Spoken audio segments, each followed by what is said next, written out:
સંસ્કૃતિ અને કળાનું કેટલું મહત્વ છે બાળપણમાં? સંસ્કૃતિનો પરિચય આપવો હોય તો સંસ્કૃતિનો આપી શકાય, ભૂગોળની વાત કરવી તો ભૂગોળની થઈ શકે, સાયન્સની થઈ શકે, પરંતુ વાર્તા છે એનું પણ મૂળ તત્વ આનંદ છે. વાર્તા જે એક એવું માધ્યમ છે એમાંથી સર્જનશીલતા મળે છે, એમાંથી ક્રિટિકલ થિંકિંગ વિકસે છે, એમાંથી ઇમેજિનેશન, બધાની સાથે રહીને કેવી રીતે જીવવું એવું શીખવવું પડશે. ટેક્સ્ટમાં જે વાર્તાઓ જે ગીતો મૂકવાના હતા એનો રિસ્પોન્સ ત્યાં કેવો છે. પરંતુ ઘટના એવી બની કે હું બોલું એ બાળકો કશું જ સમજે નહીં. ગુડ મોર્નિંગ દર્શક મિત્રો, હું તીર્થા ગુડ મોર્નિંગ ગુજરાતમાં આપ સૌનું હાર્દિક સ્વાગત કરું છું. મિત્રો, તમને પેલી કવિતા યાદ છે?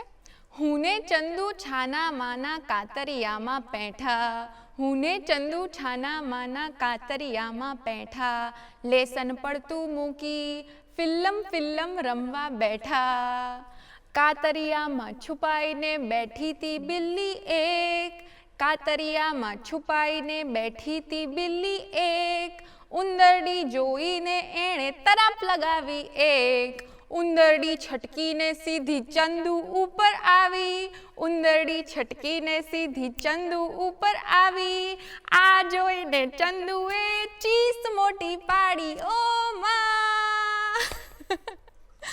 કેટલું સરસ હતું નહીં આપણા બાળપણનું જીવન? મસ્ત વાર્તાઓ, આટલા સુંદર ગીતો અને અવનવી બીજી વાતો. તમે હવે એવું વિચાર કરતા હશો કે આજે આ બાળગીતથી આપણે શરૂઆત કેમ કરી? તો કારણ જ એ છે, આજે આપણે વાત કરવાના છે બાળ સાહિત્ય વિશે, અને એના માટે આપણી સાથે જોડાયા છે આજે મહેમાન TS જોશી સર, જેઓ શિક્ષણ ક્ષેત્રે પ્રશાસન, સંશોધન અને ઘણું બધું અમૂલ્ય યોગદાન આપ્યું છે, અને અત્યારે એ ચિલ્ડ્રન્સ રિસર્ચ યુનિવર્સિટીના વાઇસ ચાન્સેલર છે. તો ચાલો એમના વિશેથી બાળ સાહિત્ય વિશેની ઘણી બધી માહિતી મેળવીએ. નમસ્તે સર. નમસ્તે. તો બાળ સાહિત્યની વાત કરીએ તો તમારું મનગમતું કોઈ એક ખાસ પુસ્તક કે જેનાથી તમે પ્રેરાયા હો બાળ સાહિત્ય વિશે અને તમને વધારે જાણકારી મેળવવાનું મન થયું હોય? સદનસીબ છું કે મારી બાળ સાહિત્ય વાંચવાનું, એની વાર્તાઓ સાંભળવાનું, એના ગીતો સાંભળવાનું એ ગીજુભાઈ બધેકાના સાહિત્યમાંથી થયું છે. એ ગીજુભાઈ બધેકા છે બાળ સાહિત્યના બ્રહ્મા છે. બિલકુલ. અમારી નાના એવા ગામની નાનકડી શાળામાં થોડા ઘણા જે પુસ્તકો હતા એમાં ગીજુભાઈની બાળ વાર્તાઓ અવશ્ય ઉપલબ્ધ હતી. એટલે એ વાર્તાઓ વાંચીને, રોજ પ્રાર્થનામાં એ વાર્તાઓ સાંભળીને અને ઘેર જઈને પિતાજી પાસેથી પણ એ જ વાર્તાઓ સાંભળીને અમે મોટા થયા છીએ. અને તમારું બાળપણ કેવું હતું? તમારા બાળપણના કોઈ એકાદ પ્રસંગ જેના કારણે તમને આગળ પ્રેરણા મળી હોય કે મારે શિક્ષણ ક્ષેત્રે કશું કામ કરવું છે? મેં આપને કહ્યું તેમ મારું ગામ છે એ બોટાદ તાલુકામાં ગઢડા સ્વામીના પાસે એક સરસ ટેકરા ઉપર ગામ છે. ગામનું નામ છે માંડવધાર. ગામની પાસેથી સરસ મજાની નદી વહે છે, ઘેલો નદી. એના કાંઠે એક સરસ મજાની ગુફા છે, જે બધા કાર્ટૂન્સમાં ને બધા જુએ છે એવી ગુફા અમે અમારા નાનપણમાં માણી છે. બીજી ટેકરી ઉપર એક શિવ મંદિર છે. આજુબાજુ ચોમાસાના દ્રશ્યમાં હરિયાળી છે. એવા સરસ કુદરતી વાતાવરણમાં અમે શાળામાં જતા વાંચતા શીખ્યા. ત્યારથી આ પુસ્તકો છે, લાઇબ્રેરી કહેવાય નહીં, એક કબાટમાં જે થોડા ઘણા પુસ્તકો હતા એમાંથી બાળકો માટેના પુસ્તકો એ વાંચવા મળતા. પણ ખાસ વાત એ હતી કે પિતાજી શિક્ષક હતા અને શાળાની લાઇબ્રેરી નહોતી, પરંતુ એ જમાનામાં એક ફરતું પુસ્તકાલય કરીને એક યોજના હતી. એટલે 15-20 દિવસે એક પેટી આવે જિલ્લા પુસ્તકાલયથી, અને 15 દિવસ એ પુસ્તકો અમારા ગામની શાળામાં રહે, અને 15 દિવસ પછી એ પુસ્તકોની પેટી બીજા ગામમાં જાય અને અમારે ત્યાં નવી પેટી આવે. તો વાંચવાનો, પિતાજી વાંચે તો સાથે સાથે વાંચવાનો ચસ્કો પણ લાગેલો. બાળ સાહિત્ય તો વાંચતા જ, પણ એ સિવાયના પુસ્તકો પણ એવી રીતે પિતાજીને જોઈને વાંચતા શીખેલા. 15 દિવસમાં આ પૂરું કરવું જોઈએ, પછી એ જતું રહેશે. સાથે સાથે કેટલાક મેગેઝિન આવતા હતા, મોટે ભાગે શિક્ષણના આવતા હતા, બાળકોના ટાર્ગેટ ગ્રુપ હોય એવા મેગેઝિન બહુ જ ઓછા હતા, પરંતુ એ પણ અમે વાંચી લેતા. જે હાથમાં આવ્યું તે વાંચી લેવાની ટેવ, અભાવ હતો એટલા માટે હતું. અચ્છા. તો સર, તમે નાના બાળકોના પાઠ્યપુસ્તકો પણ ડિઝાઇન કરતા હતા, એના કોર્સીસ બનાવતા હતા, તો એમાં તમે ડિવાઈડ કરતા હશો કે અમુક જ્ઞાનને લગતા પુસ્તકો હોય, અમુક જ્ઞાનને લગતા ટોપિક્સ એડ કરવા પડે, સાથે સાથે બાળકોને ભણવા પ્રત્યે રુચિ થાય અને જે એ ભાવના છે વાંચવાની એ જાગે, એ સાથે એક રોમાંચક એસ્પેક્ટ પણ એની અંદર હોય. તો તમે એ બંનેનું બેલેન્સ કેવી રીતે જાળવતા હતા અને એ કેટલું મહત્ત્વનું છે? બહુ સરસ પ્રશ્ન તમે પૂછ્યો છે કે 1997ની ઘટના છે કે ધોરણ પહેલાં અને બીજા ધોરણના પાઠ્યપુસ્તકના નિર્માણમાં પહેલી વખત જોડાવાનું થયું. શરત એવી હતી કે પાઠ્યપુસ્તકના કાર્યમાં જે જોડાય છે એ બધાએ પ્રાથમિક શાળામાં જઈને એટલે પહેલાં બીજા ધોરણમાં જઈને ભણાવવું. મારી તો કેરિયરની શરૂઆત પ્રાથમિક શિક્ષક તરીકે થયેલી. મેં પહેલું બીજું ધોરણ પણ ભણાવેલું. આમ છતાં મેં ફરીથી એક ચાન્સ લીધો કે ચાલો 10 દિવસ માટે કોઈ શાળામાં જઈને ભણાવવાનું બધા માટે ફરજિયાત હતું. તમે કોલેજમાં પ્રોફેસર હો તો પણ. તો મેં ડાંગ જિલ્લાના ચનખલ ગામની અંદર મારું પ્લેસમેન્ટ હતું. હું એ ચનખલ ગામમાં જઈને પહોંચ્યો અને પહેલે જ દિવસે બાળકોને ભણાવવાનું શરૂ કર્યું કે અહીંયા મેં ટેક્સ્ટમાં જે વાર્તાઓ, જે ગીતો મૂકવાના હતા એનો રિસ્પોન્સ ત્યાં કેવો છે.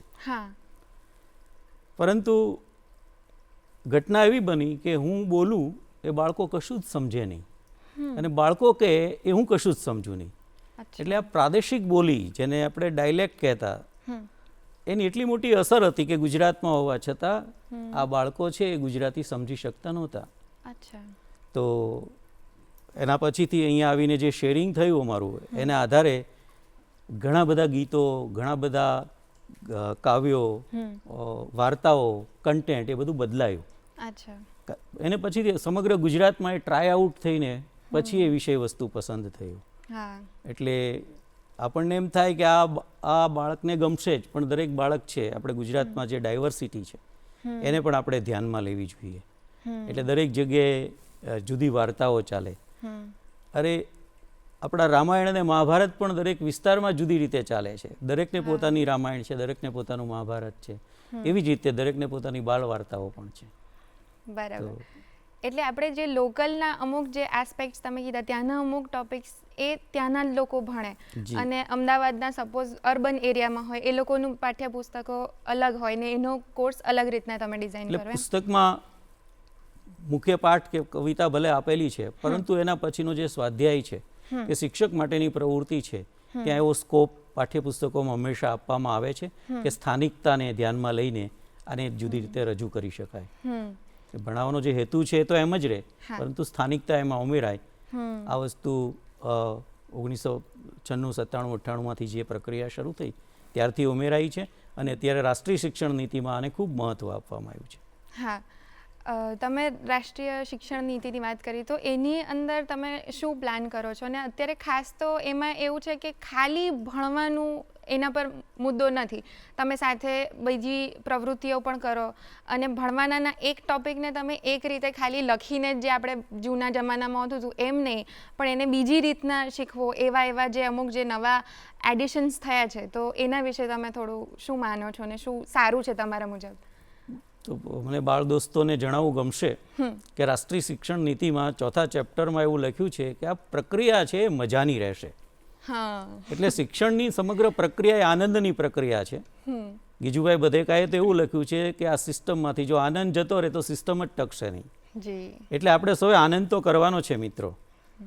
રાષ્ટ્રીય શિક્ષણ નીતિએ બીજી બહુ સરસ વાત કરી છે. બિટવીન્સ ધી લાઇન કહીએ તો every experience is learning experience. જીવનમાં જે અનુભવો થાય છે બધામાંથી શીખવાનું છે.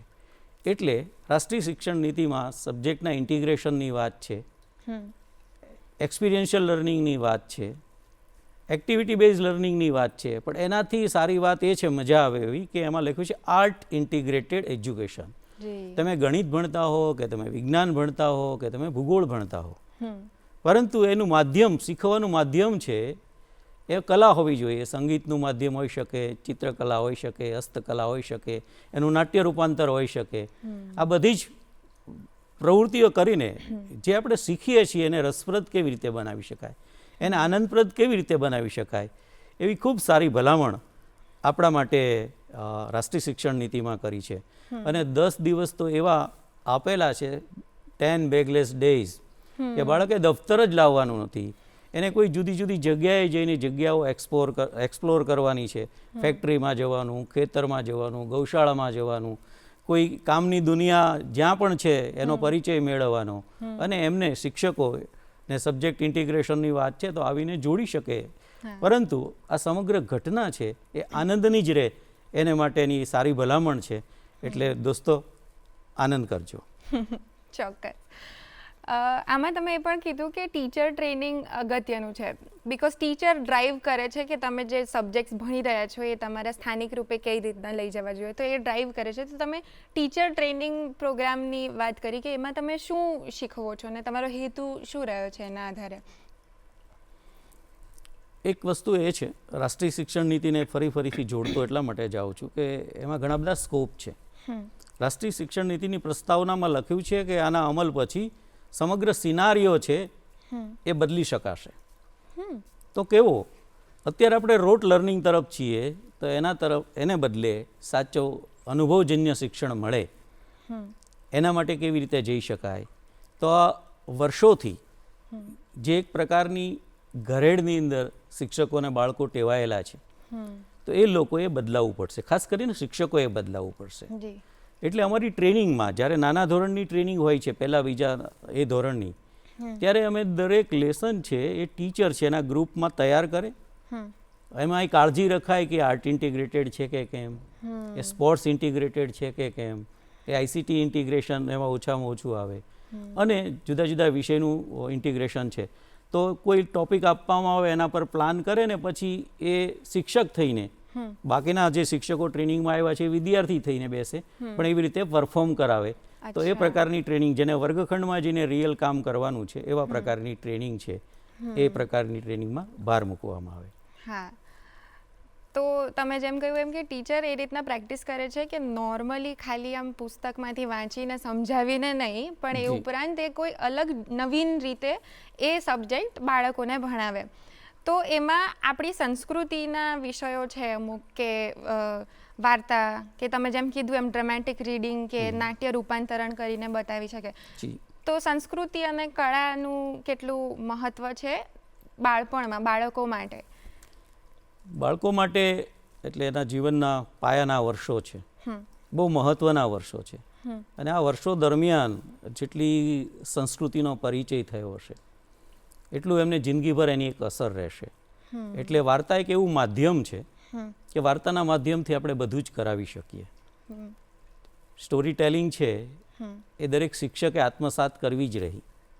અત્યારે તો રાષ્ટ્રીય શિક્ષણ નીતિમાં સ્ટોરી ટેલિંગને એક અસરકારક પેડાગોજી કહી છે કે બીજું કંઈ પણ કરાવો એના કરતાં દરેકને સ્ટોરી સ્વરૂપે, જેમ જેમ મોટા ધોરણ થતા જાય એમ એક કેસ સ્ટડી પણ હોઈ શકે. કેસ સ્ટડી પણ પોતે એક સ્ટોરી જ છે. તો સ્ટોરીનું ખૂબ મોટું મહત્વ છે. સંસ્કૃતિનો પરિચય આપવો હોય તો સંસ્કૃતિનો આપી શકાય, ભૂગોળની વાત કરવી તો ભૂગોળની થઈ શકે, સાયન્સની થઈ શકે. પરંતુ વાર્તા છે એનું પણ મૂળ તત્વ આનંદ છે. અને એ આનંદ છે એટલા માટે ભલે એ દુઃખની વાર્તા છે તો પણ અંદરથી વિરેચન થાય છે, પરંતુ નાના બાળકોને તો આનંદની વાર્તા જ કહેવાની હોય છે. અને એવા સરસ સુગર કોટેડ વાર્તાના માધ્યમથી આપણું જે કલ્ચર છે, આપણી જે સંસ્કૃતિ છે એ સરસ રીતે બાળકો સમક્ષ મૂકી શકાય છે. રાષ્ટ્રીય શિક્ષણ નીતિમાં ઇન્ડિયન નોલેજ સિસ્ટમ કે ભારતીય જ્ઞાન પરંપરાની વાત કરી છે. તો એ હસ્તાંતરિત કરવા માટે પણ આપણી પાસે વાર્તા એક સરસ મજાનું માધ્યમ છે. એટલે બાળ દોસ્તો, આપને મારી નમ્ર વિનંતી છે કે થાય વાંચી શકાય એટલી વાર્તાઓ વાંચો. રોજ મા બાપ, દાદા દાદી, કાકા કાકી, આજુબાજુમાં જે કોઈ સારી વાર્તા કહેતું હોય એમની પાસેથી વાર્તા સાંભળો, એમના અનુભવો સાંભળો, અને એવી રીતે સંસ્કૃતિને આપણે સરસ રીતે જાણી શકીએ. હા, બાળકોની તો પૂરેપૂરી ઈચ્છા હોય છે કે એ લોકો ઘરે જ રહે અને વાર્તાઓ સાંભળે બા દાદા કાકા કાકી પાસે. પણ આજકાલ મમ્મી પપ્પા અને કાકા કાકી ને ઘરવાળા બધાની એવી ઈચ્છા થઈ ગઈ છે કે હું મારા બાળકને બને એટલું વધારે જલ્દી શિક્ષણ આપું એટલે મારું બાળક પાછું ના પડી જાય ક્યારેય. એટલે આખી માનસિકતા થઈ ગઈ છે જે પ્રી પ્રાઇમરી છે, પ્રાઇમરી, નર્સરી. આમ તો આપણા જૂના જમાના પ્રમાણે કે 6 વર્ષ સુધી બાળકોને ક્યાંય ભણવા મોકલવાની જરૂર નથી, છતાં આજે ટ્રેન્ડ ચાલુ થયો છે કે એકદમ નાના 2-2.5 વર્ષના બાળકોને પણ આજકાલ મૂકી દે છે. તો એના વિશે તમારું શું માનવું છે કે આટલું જલ્દી જરૂરી છે કે મોકલીએ જ આપણે કશે અને એ શિક્ષણના હેઠળ જ ભણે? બાળ ઉછેરના મા બાપોના ખ્યાલો છે એ સાવ જુદા છે. મા અને બાપ પણ પહેલાં એકબીજાને હજી પતિ પત્ની ઓળખતા નથી હોતા ત્યાં સુધીમાં બાળકનું અવતરણ થઈ જાય છે. પરંતુ ઈશ્વરે બાળકને એવો સ્વતંત્ર વ્યક્તિત્વ આપીને મોકલે છે કે જ્યારથી ગર્ભની એની નાળ કપાય છે ત્યારથી બાળક પોતે જ પોતાના પોષણ માટે જવાબદાર છે. એને માટે ઈશ્વરે એને તાકાત આપી છે. એ રડીને માગે છે પોતાનો ખોરાક, એટલે એને જે જોઈએ છે એ મેળવી જ લે છે. ગીજુભાઈએ કીધું છે કે પ્રત્યેક બાળકને માં શીખવાની ક્ષમતા છે. એટલે આપણે કંઈ શીખવવાની જરૂર નથી. આપેલું ને તાપેલું ટકતું નથી. એ જાતે શીખે એવી પરિસ્થિતિ ઊભી કરવાની છે. દુનિયાના કોઈ મા બાપ 1.5-2 વર્ષના બાળકને એમ કહેતું નથી કે સોફા ઉપર 2 પિલો મૂક, પછી ધીમેથી બારીનો સળિયા પકડ અને બહાર જો. આ મા બાપની નજર ચૂકવીને દરેક બાળક દરેક ઘરનું કરતી આ પ્રવૃત્તિ છે. મતલબ કે એનામાં આંતરસૂઝ છે કે મારે બહાર જોવું છે તો શું શું મૂકીને કરવું. તો એ લોજિક પણ એનામાં ડેવલપ થાય જ છે. શરૂઆતના વર્ષોમાં મગજનો વિકાસ છે બહુ ઝડપથી થાય. એટલે મા બાપનું કામ છે સારા એક્સપોઝર આપવાનું, શીખવવાનું કામ એમનું નથી. શીખવાની શક્તિ દરેક બાળકમાં અંદરથી છે જ. શ્રદ્ધા રાખવાની જરૂર છે, એક્સપોઝર આપો, મજા કરો, અને બાળ દોસ્તો તમે પણ મજા કરો. પણ સાથે સાથે બાળકો મજા કરશે, પણ સાથે એમને એવું છે કે એક હદ સુધીના ભણવાના પછી, સપોઝ કે 3rd 4th સ્ટેન્ડર્ડ પછી એ લોકોને એવું હોય છે કે ક્રિટિકલ થિંકિંગ, ઇમોશનલ ડેવલપમેન્ટ, એ બધા વિષયો પર આજકાલ વધારે ફોકસ કરવામાં આવે છે. એ પણ સારી જ વાત છે કે એનું માધ્યમ પણ વાર્તા જ હોઈ શકે. વાર્તામાં ક્રિટિકલ થિંકિંગ નથી આવતું કે વાર્તામાં આ પરિસ્થિતિ થઈ, હવે પાત્ર શું કરશે. ખાલી વાર્તામાં વચ્ચે પોઝ આપીને એવા પ્રશ્નો પૂછો કે તમે હો તો શું કરો. તો વાર્તા જે એક એવું માધ્યમ છે એમાંથી સર્જનશીલતા મળે છે, એમાંથી ક્રિટિકલ થિંકિંગ વિકસે છે, એમાંથી ઇમેજિનેશન જેને આપણે બહુ અત્યારે ગણતા નથી. તો આ બધાનું શિક્ષણ છે વાર્તા શિક્ષણ દ્વારા જ થઈ શકે છે. એનો ભાષાનો વિકાસ વાર્તા દ્વારા થાય છે. નાના બાળકોને કોઈ વાર્તા કહેશો, એમાંથી કોઈ કહેવત આવતી હશે તો તમે સરળતાથી એને બીજે દિવસે ત્રીજે દિવસેના વ્યવહારમાં ક્યાંક ને ક્યાંક એ બોલતો હશે એવું તમે જોઈ શકશો. તો આજની સવાર વાર્તા માટે કીધી છે, તો વાર્તા તો અમોઘ શસ્ત્ર છે એ શીખવવા માટેનું, અને આબાલ વૃદ્ધ સૌ કોઈને ગમશે. કોઈ એક વાર્તા જે ખાસ દરેક જણે જીવનમાં વાંચવી જોઈએ, અથવા ચોપડી કે જે તમારે અમારા દર્શક મિત્રોને કહેવું હોય કે ખાસ આ તો વાંચો, અને એ શેના વિશે છે અને શું કામ વાંચવી જોઈએ? બાળકોએ તો મને એમ લાગે છે બાળ સાહિત્ય જ વાંચવું જોઈએ. કારણ કે જે મોટેરાની ડીશ છે આપણને પચે નહીં. બાળકો માટે 100 વર્ષ પહેલાં ગીજુભાઈએ, જેને કાકા સાહેબ કાલેલકરે બાળ સાહિત્યના બ્રહ્મા કહ્યા, કે બાળકોના જીવનમાં, એના જગતમાં, એનું જગત જે નાનું છે એમાં જે વિષયો છે એવા વિષયો લઈને એણે બુક લખી છે. એણે ગાય પર પણ લખી છે, એણે ગધેડા પર પણ બુક લખી છે. અને એવા બાળ જગત છે, એનું જે મનોજગત છે એ મોટેરાઓ કરતાં જુદું છે. એને ઓળખીને એમણે જે પુસ્તકો લખ્યા છે એ બધા વાંચવા જોઈએ, વાર્તાઓ વાંચવી જોઈએ. તમે થોડા મોટા છો તો આપણે ત્યાં વિજ્ઞાન કથાઓ છે. પહેલાં બીજા ત્રીજા ચોથામાં જે વાર્તાઓ ગમે એ થોડા કિશોર થઈએ એટલે આપણામાં થોડું સાહસ આવે, આપણામાં કંઈક ધીંગામસ્તી કરવાનું, કંઈક તોફાન કરવાનું સૂઝે.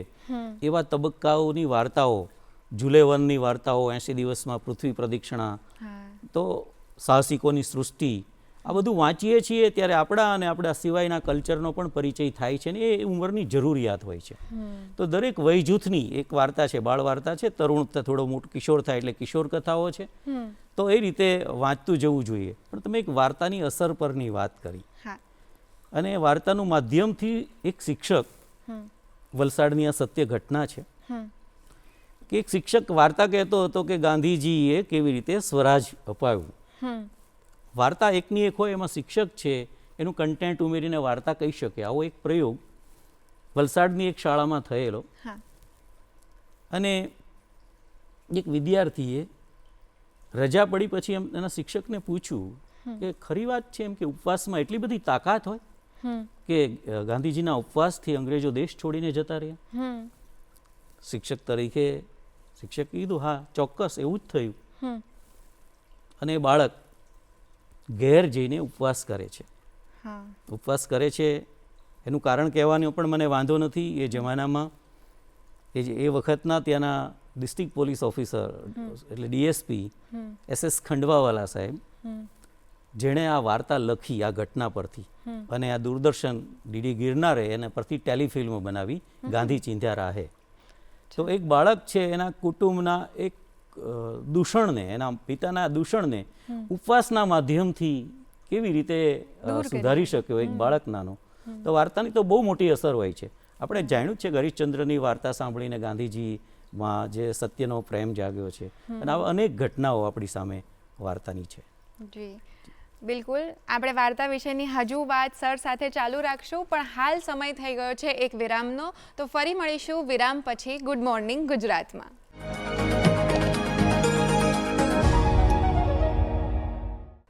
નમસ્કાર દર્શક મિત્રો, ગુડ મોર્નિંગ ગુજરાતમાં વિરામ બાદ આપ સૌનું ફરીથી હાર્દિક સ્વાગત છે. આજના આપણા ગેસ્ટ છે TS જોશી સર.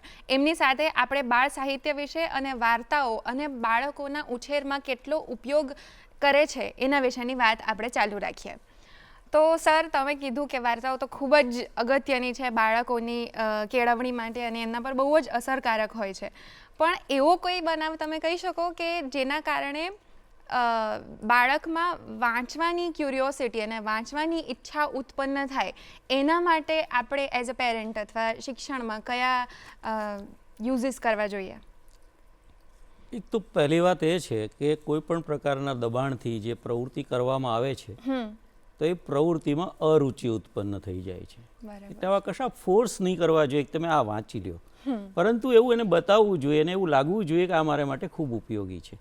એટલે ફરીથી એને એ જ વાત કરીએ કે રુચિપૂર્ણ રીતે કેવી રીતે કરી શકાય.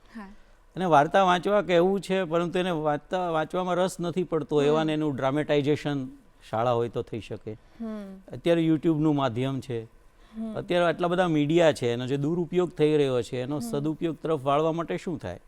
કેટલીક વસ્તુ અધૂરી કહીને પછી કહી શકાય કે બાકીનું સાર જાણવું હોય તો વાર્તામાં છે.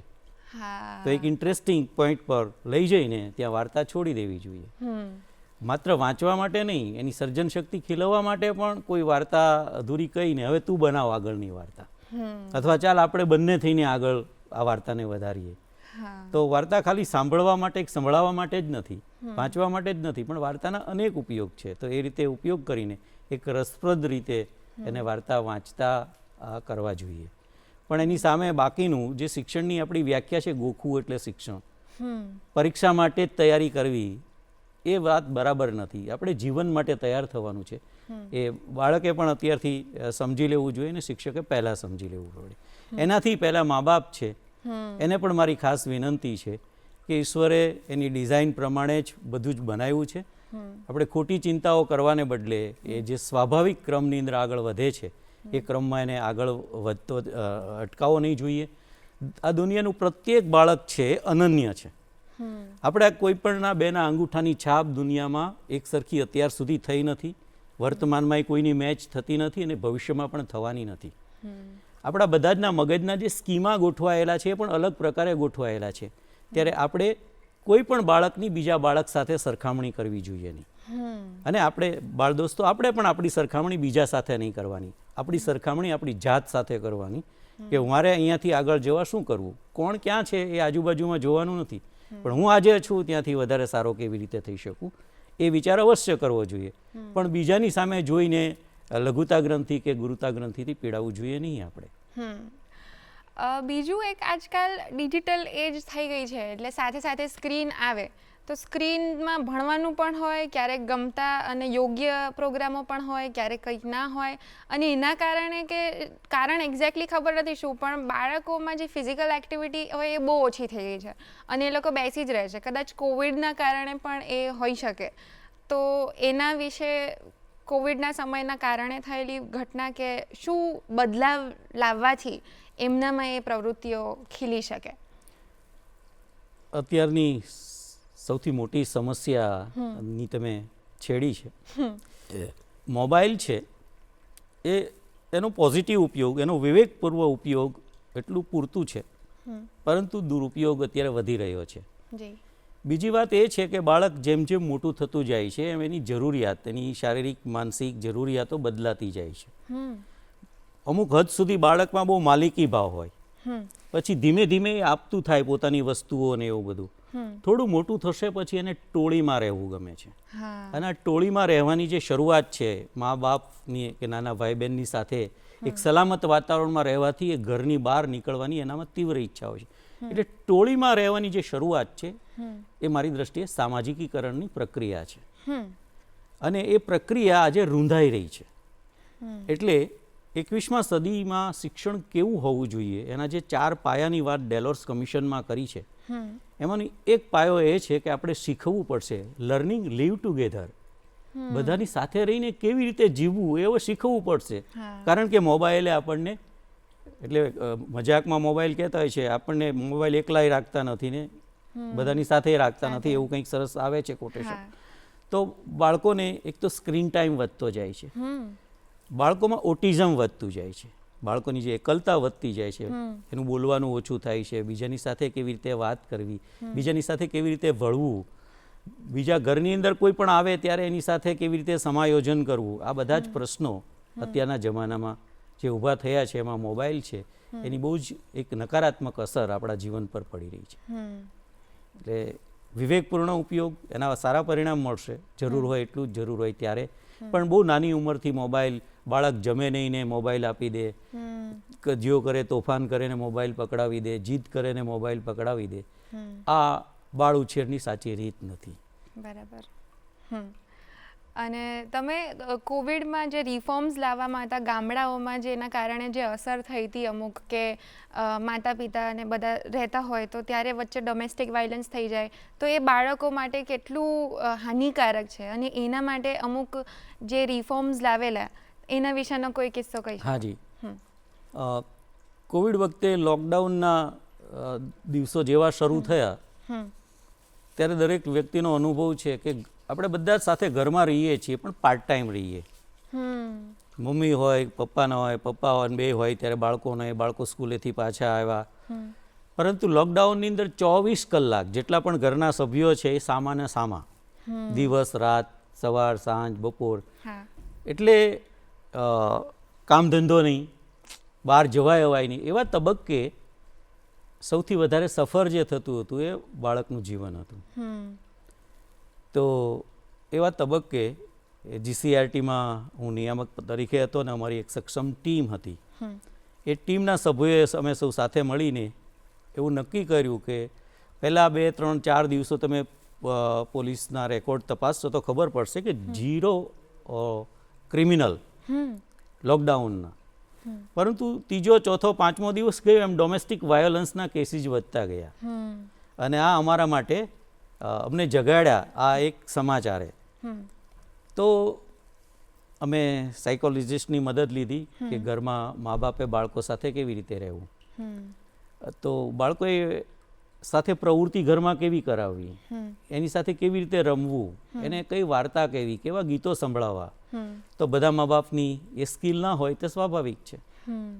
એટલે શિક્ષણ વિભાગમાં જ હતા, અમારી પાસે 2 લાખ શિક્ષક મિત્રો હતા. તો અમે મોબાઈલની અંદર દરરોજ એક પોસ્ટર મોકલતા હતા. એનું ટાઇટલ હતું પરિવારનો માળો, સલામત અને હુંફાળો.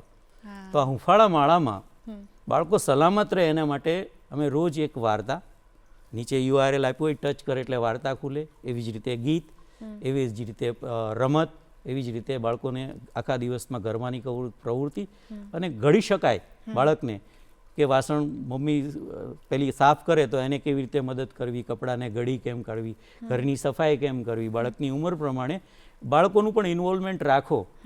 તો ઘરમાં નાની મોટી વસ્તુઓ છે એ બાળકની પાસે એનો માપ કરાવો કે શેટી છે કેટલા ફૂટ છે, ઘરની અંદર બુક્સ છે તો કેટલા ઇંચની છે. તો એવી જુદી જુદી પ્રવૃત્તિ ઘરમાં રહીને પણ ઘડતર થઈ શકે, અને બાળકને પ્રવૃત્તિ મળે, અને મા બાપની સાથે કેવી રીતે રમવું એવી નાની નાની રમતોના ડેમો આ સમયગાળા દરમિયાન અમે 51 દિવસ સુધી પરિવારનો માળો છે એ ચલાવ્યો. એ બાળકો સુધી પહોંચી શક્યા એ સમયમાં એનો ખૂબ જ આનંદ છે. કોઈ તમે એક તમારો જીવન મંત્ર કે મેસેજ આ આખા સાહિત્યને લઈને કે વાર્તાઓ પ્રત્યેની રુચિને લઈને જે તમે દર્શક મિત્રોને આપવા માંગો તો સારું.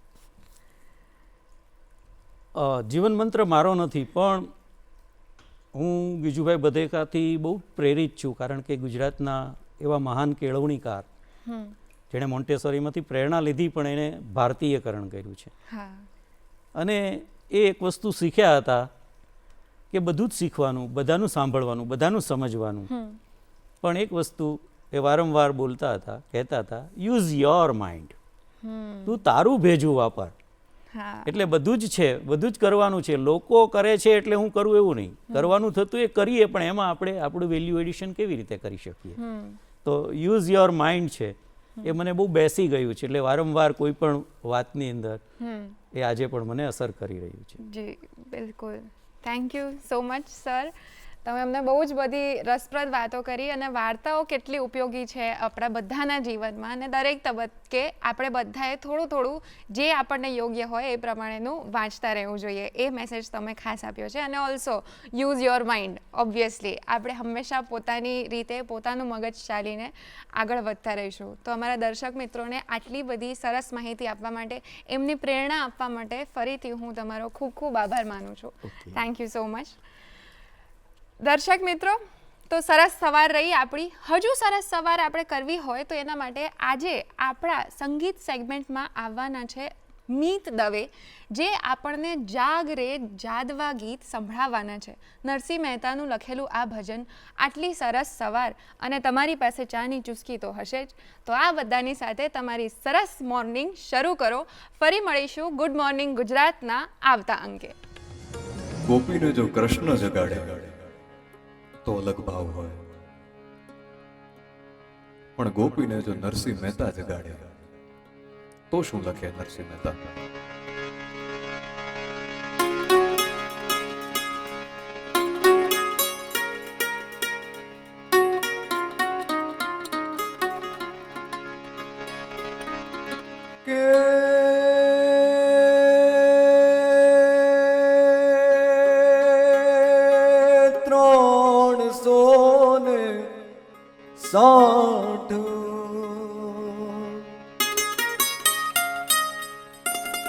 ગોવાળ ટોળે વળ્યા,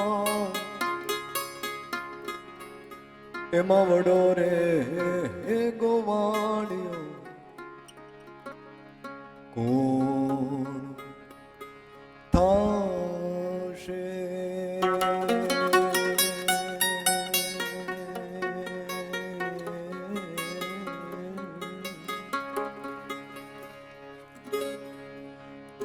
હે જાગને તુઝા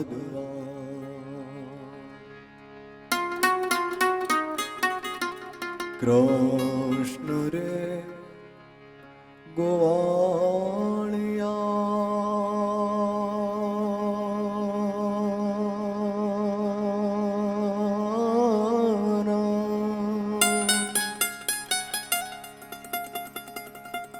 તુજ વિના ધેનમાં કોણ જાશે.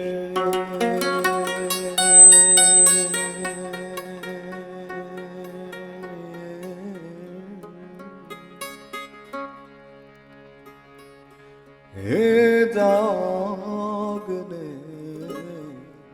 તુઝા દવા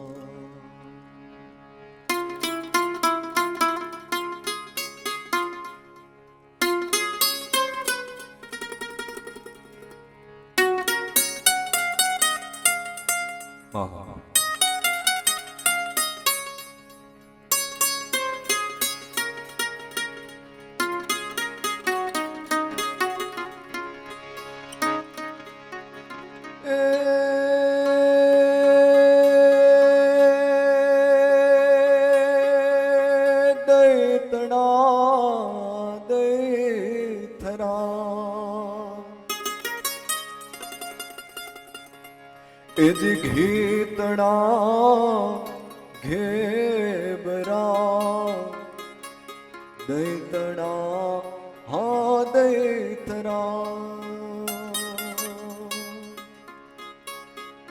કે જ ગીતડા ગેબરા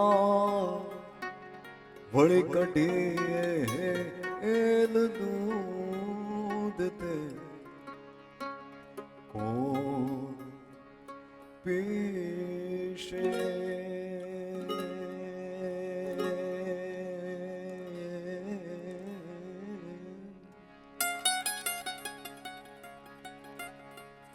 હે જાગને એ તુઝા દવા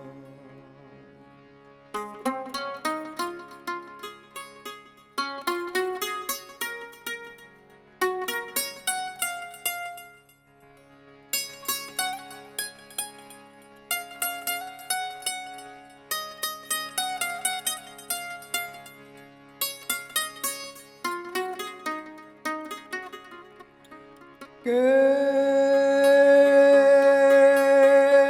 હરે તારો હાથિયો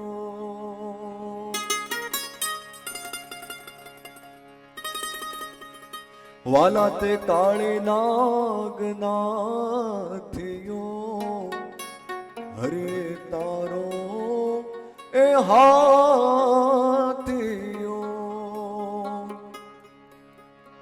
વાલા તે કાળી નાગ નાથિયો આ ભૂમિનો ભારત કોણ સે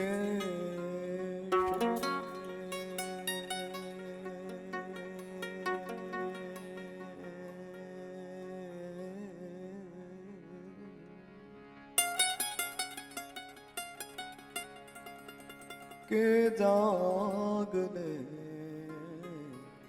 તુઝા દવા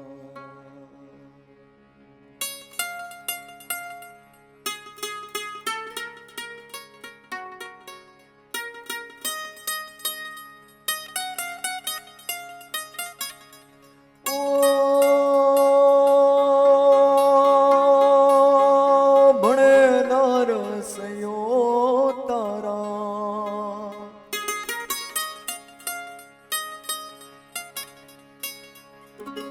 ગુણ ગાય રે જીયો ભણે રે એ નરસૈયો તારા ગુણ ગાય રે જીયો આબુડતા હાની બાબડ કોણ જીવન રૂપી જે મારી અહીંયા છે એ હાલક ડોલક જો થઈ રહી હોય બુડતા હાની બાવડી કોણ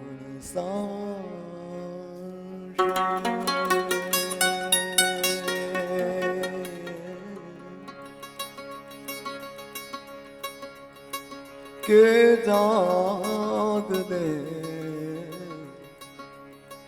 તુઝા દવા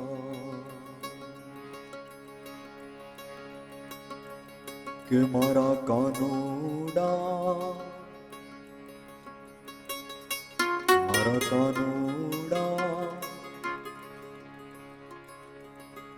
ગોવાળિયા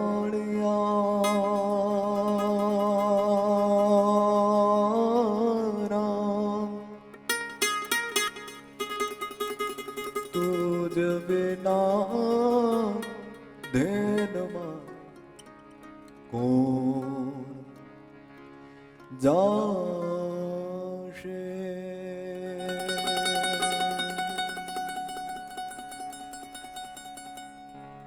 હે જાગને